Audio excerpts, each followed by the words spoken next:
Bukas ang Malacanang na isailalim sa masusing pagsusuri ang panukalang budget para sa 2026 ng iba pang ahensya. Sakaling matukoy na irregularidad, ito'y bukod pa sa Department of Public Works and Highways. Kasabay nito, inanunsyo ng Department of Finance ang pagpapatupad ng mas mahigpit na proseso sa pag-aproba ng mga flood control project. Narito ang balita ni Creslyn Catarong. Ayon kay Presidential Communications Undersecretary at Palace Press Officer Claire Castro, handa si Pangulong Ferdinand Marcos Jr. na maglabas ng direktiba para sa ibang ahensyang may kahina-hinalang pondo sa ilalim ng 2026 National Expenditure Program o NEP.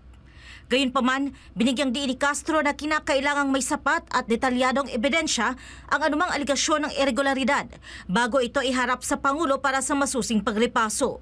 Yung mga detalye po dito, mas maganda po talagang iparating sa Pangulo dahil paminsan-minsan po pag sinabi lamang po at walang detalye, mahirap po kasi agad na mag-judge.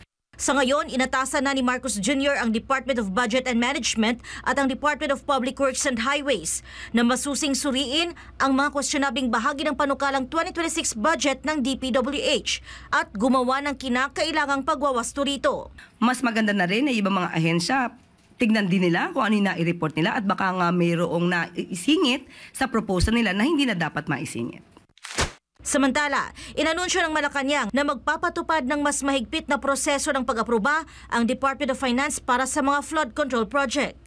Ani Castro, agad na kumilos ang DOF upang paigtingin ang kanilang sistema ng pag-aproba sa mga proyektong may kaugnayan sa flood control upang maiwasan ang maling paggamit ng pondo ng bayan dulot ng katiwalian. Ibinahagi ng Palace Press Officer na napagkasunduan ng Investment Coordination Committee ng Economy and Development Council sa kanilang pagpupulong noong Agosto 12 ang pagpapatupad ng mas mahigpit na proseso sa pag-aproba ng mga flood control project.